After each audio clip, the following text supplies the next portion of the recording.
Assalamualaikum warahmatullahi wabarakatuh. Perkenalkan, nama saya Rifha Nabila, mahasiswi dari Universitas Muhammadiyah, Profesor Dr. Hamka, Fakultas Ilmu Keguruan dan Pendidikan, Prodi PGSD. Di sini saya akan mempresentasikan proposal skripsi saya yang berjudul Pengaruh Model Pembelajaran Kontekstual Teaching and Learning atau CTL untuk meningkatkan prestasi belajar siswa pada mata pelajaran IPS kelas 5 di SDN di Lambar 01. Selamat menyaksikan. Pada bab 1 pendahuluan terdapat latar belakang, identifikasi masalah, batasan masalah, rumusan masalah, dan manfaat penelitian. Latar belakang. Permasalahan yang terjadi dikarenakan masih rendahnya hasil belajar siswa pada mata pelajaran IPS disebabkan oleh masih diberlakukannya pembelajaran menghafal daripada pembelajaran yang menekankan kemampuan siswa untuk memproses sendiri pemahaman suatu materi. Model pembelajaran CTL atau Contextual Teaching and Learning dapat mengajarkan siswa dalam pemecahan masalah, terutama pemecahan masalah dalam kehidupan sehari-hari dan juga meningkatkan prestasi belajar siswa. Identifikasi masalah. 1. Mengapa siswa kurang aktif terlibat dalam pembelajaran di dalam kelas? 2. Mengapa proses pembelajaran masih berpusat pada guru kelas? Yang ketiga, mengapa guru jarang menerapkan variasi model dan media pembelajaran untuk siswanya dengan maksimal? Yang keempat, apakah penerapan model pembelajaran Contextual Teaching and Learning dapat meningkatkan prestasi belajar siswa? Selanjutnya ada batasan masalah. Masalah yang akan dibahas dibatasi berkaitan dengan jarang menerapkan variasi model dan media pembelajaran secara maksimal serta prestasi belajar siswa yang masih rendah. Selanjutnya ada rumusan masalah. Rumusan masalahnya adalah, adakah pengaruh model pembelajaran Contextual Teaching and Learning untuk meningkatkan prestasi belajar siswa pada mata pelajaran IPS kelas 5 di SDN di Lambar 01? Selanjutnya ada manfaat penelitian. Manfaat penelitian di sini yang pertama ada manfaat teoritis. Manfaat teoritis ini diharapkan mampu memberikan sumbangan informasi mengenai berbagai hal yang berkaitan dengan model pembelajaran Contextual Teaching and Learning. Dapat meningkatkan prestasi belajar siswa. Yang kedua, ada manfaat empirik. Di manfaat empirik ini ada manfaat bagi peneliti. Manfaatnya adalah sebagai bahan informasi seberapa besar peningkatan proses dan prestasi belajar siswa melalui penggunaan model pembelajaran Contextual Teaching and Learning untuk menambah wawasan dan pengetahuan peneliti. Selanjutnya ada bagi peneliti selanjutnya.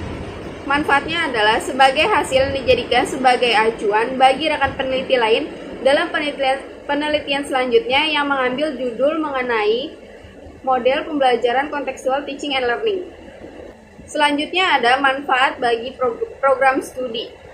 Manfaatnya adalah sebagai bahan yang digunakan sebagai pembanding dalam suatu penelitian yang berkaitan dengan model pembelajaran Contextual Teaching and Learning. Selanjutnya ada bagi tempat penelitian. Manfaatnya adalah sebagai bahan referensi yang diperlukan guna meningkatkan mutu dan kualitas pembelajaran di sekolah dasar negeri SDN di Lambar 01, Jakarta Barat. Pada bab 2 ada kajian teoritis. Kajian teoritis ini ada A. Deskripsi teoritis, B. Penelitian yang relevan, C. Kerangka berpikir, dan D. Hipotesis penelitian. A. Deskripsi teoritis. Yang pertama ada hakikat ilmu pengetahuan sosial.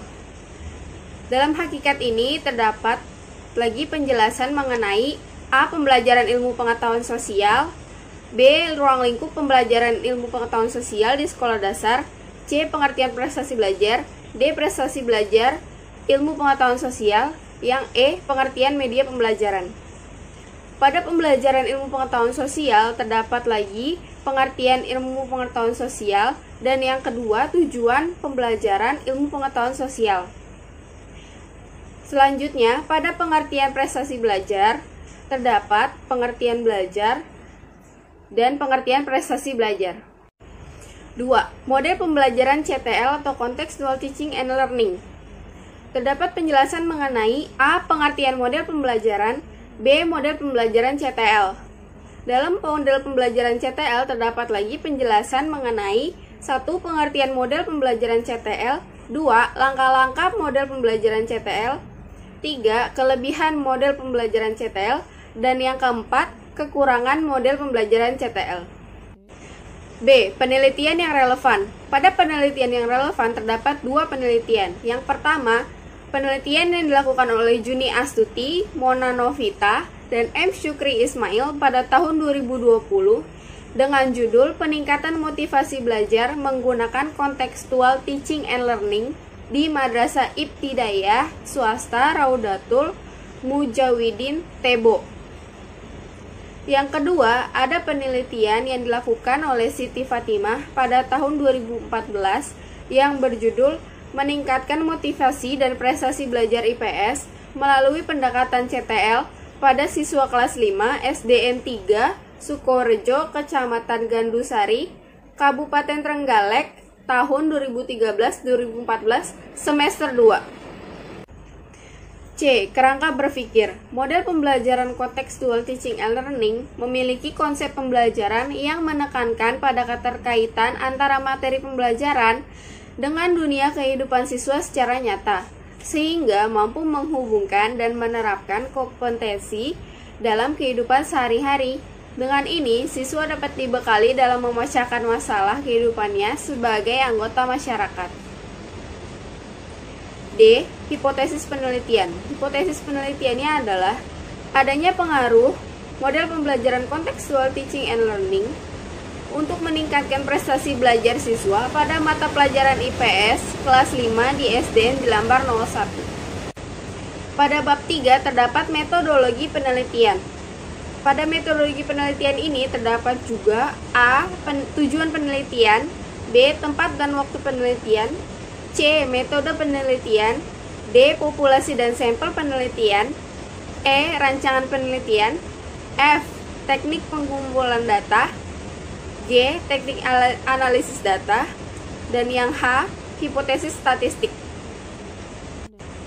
A. Tujuan penelitian. Tujuan penelitian yang ingin dicapai dalam penelitian ini adalah untuk mengetahui pengaruh penggunaan model pembelajaran kontekstual teaching and learning untuk meningkatkan prestasi belajar siswa pada mata pelajaran IPS kelas 5 di SDN di Lambar 01. B. Tempat dan waktu penelitian. Tempat penelitiannya adalah dilaksanakan di Sekolah Dasar Negeri Jelambar 01 Jakarta Barat yang beralamat di Jalan Empang Bahagia Raya nomor 25C, RT 5 RW 6, Kelurahan Jelambar, Kecamatan Grogol Petamburan, Kota Jakarta Barat, Daerah Khusus Ibu Kota Jakarta 11460.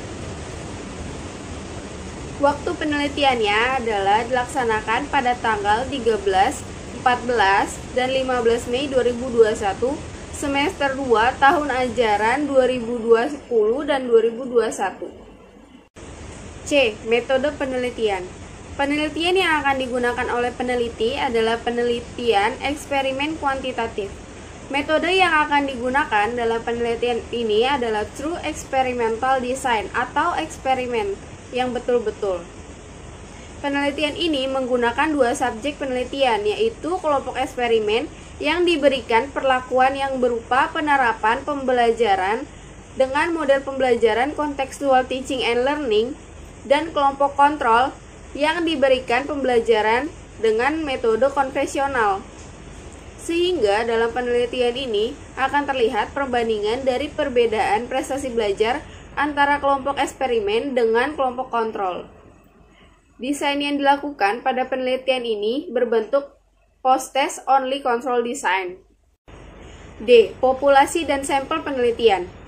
Populasi targetnya adalah semua siswa-siswi kelas 5A dan 5B di SDN Jelambar 01, Jakarta Barat yang berjumlah 62 orang. Populasi terjangkaunya adalah kelas 5A dan kelas 5B di SDN Jelambar 01, Jakarta Barat yang berjumlah 62 orang. Teknik pengambilan sampelnya adalah teknik pengambilan sampel dalam penelitian ini adalah sampling jenuh. Ukuran sampelnya adalah sampel dalam penelitian ini adalah kelas 5A yang terdiri dari 31 siswa dan kelas 5B yang terdiri dari 31 siswa sehingga totalnya berjumlah 62 orang. Rancangan penelitian. Materi pembelajarannya adalah tema 4 subtema 1 mata pelajaran IPS tentang interaksi sosial manusia dengan lingkungan dan pengaruhnya terhadap pembangunan sosial, budaya, dan ekonomi masyarakat di Indonesia. Strategi pembelajarannya adalah menyusun rancangan pembelajaran dan membuat soal berbentuk tes.